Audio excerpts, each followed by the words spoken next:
Le 7-10 Listen anywhere.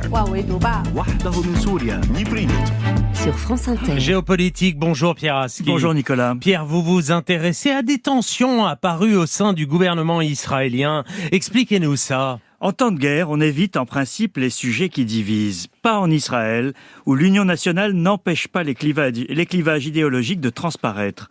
Hier, Benny Gantz, l'opposant à Benjamin Netanyahou, devenu membre du cabinet de guerre après le 7 octobre, a dénoncé le projet de budget du gouvernement. Ça peut sembler banal, mais sa cible était l'accroissement des dépenses en faveur des colonies de Cisjordanie occupées. Gantz estimait que tous les moyens devaient aller à l'effort de guerre ou au soutien à l'économie qui souffre, pas aux colons. L'affaire n'est pas passée inaperçue sur le plan international. Josep Borrell, le haut représentant européen pour la politique étrangère, s'est dit choqué hier par ces dépenses pour les colons au milieu d'une guerre. Dans un discours lors d'une conférence méditerranéenne à Barcelone et sur Twitter, le responsable européen a commenté « Ce n'est pas de l'autodéfense et ça ne va pas rendre Israël plus sûr. Les colonies sont une violation du droit humanitaire international et elles représentent la plus grande faiblesse de sécurité d'Israël. » Et comment s'explique, Pierre, cette polémique en pleine guerre ? Alors il ne faut pas oublier, Nicolas, la nature de la coalition de Benjamin Netanyahou. Le ministre des Finances, Bezalel Smotrich, appartient à un parti religieux d'extrême droite favorable à la colonisation à outrance. Malgré la guerre, il poursuit son agenda idéologique. La semaine dernière, un vif débat a eu lieu au sein du gouvernement autour de la trêve actuelle. L'extrême droite s'y opposait. Le parti de Smotrich a finalement voté la trêve, mais pas l'autre formation d'extrême droite, celle du ministre de la Sécurité publique, Itamar Ben-Gvir. Ce clivage reste fort malgré la situation dramatique depuis le 7 octobre.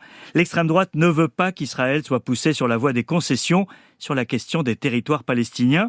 Or, Joe Biden, premier soutien d'Israël, répète tous les 2 jours qu'il est en faveur de la solution des 2 États et réclame une solution politique. Et comment va évoluer ce débat ? Alors, Benny Gantz et le ministre des Finances ont finalement accepté un compromis hier, avec une moindre hausse que prévue des crédits pour les colonies. Mais cette mini-crise est révélatrice. Pendant la guerre, la vie politique continue en Israël. Des manifestations ont eu lieu pour demander le départ immédiat du Premier ministre, jugé responsable de l'échec sécuritaire du 7 octobre.